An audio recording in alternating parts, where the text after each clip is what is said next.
Mga ka-shooter, ganito ang gagawin nyo pag nagbabaklas kayo ng hydraulic hose. Yan. Para hindi magkalitsi-litsi ang buhay nyo pagbalik sa mga hose. Kasi iyon ang nakakaabala pag nagkabaliktad ng hose. Panay ka lipat na lipat at saka naghahanap kung saan nahanapin ang kadugtong. Ganito ka nagbabaklas ng hose. Yan. Kung anong kulay dito sa binabaklasan mo, yun din ang kulay sa hose na ikakabit mo. Katulad nito, pula. Pula din dito. Para pag nagbabalik ka, kukunin mo lang tong naka marking na pula at isalpak mo sa pula. Kasi ang mga ka-shooter, kung hindi nyo matandaan kung saan nyo binabaklas, iyon ang magkalit-silitsi ang pagkakabaliktad. May isa lang magkakabaliktad dyan, tapos ang buhay. Ubos ang oras, ubos ang araw at sakit sa ulo. Halos na lang lahat na mo babalik na rin. Yun ganito. Kulay-kulay ang pagbabaklas. Hi guys, shovel divider, this one. Pag nahirapan lumiko yung bako, dito na tatanggalin nyo. Kasi ito ang dahil nagdala ng buhay ng pagliko, left and right. Shovel divider. Ito guys, pag hindi na umiikot ang table gear, ay ito naman ang swing motor. At saka ito guys, ito ang main pump ng si Tito Kamatsu.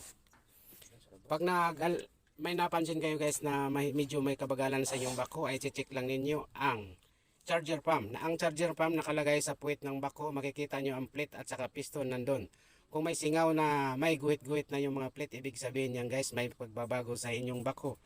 At saka ito guys, ang adjuster ng relief valves guys. Kasi mapapansin nyo guys, pag ang sagad na, wala nang natitirang tornilyo, ibig sabihin sagad na siya ang adjuster. Ang may adjuster pa guys, may natitira pa 2 thread o 3 thread. Ibig sabihin yan, may adjust pa. Kung hindi nyo hindi na magbabago ang kilos pag adjust nyo sa relief valve, sasalangan nyo ng pressure gauge ang main pump at saka pressure pump. Para makikita ninyo ang gauge. Kasi ang function ng pressure pump guys ay ang 750 PSI.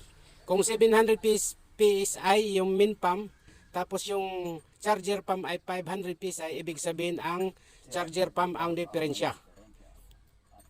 Kung ang charger pump ay 700 PSI, 750 PSI, ibig sabihin ang main pump ang inyong babaklasin guys. Ito na naman ang mga Tignan natin tubig. Lagyan natin tubig. ito namang ilalim nito. Divider.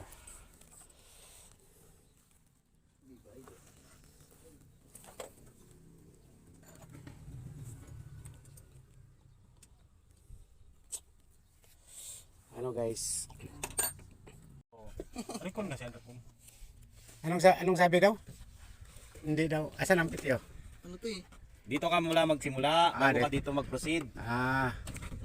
Starting Sa dump box.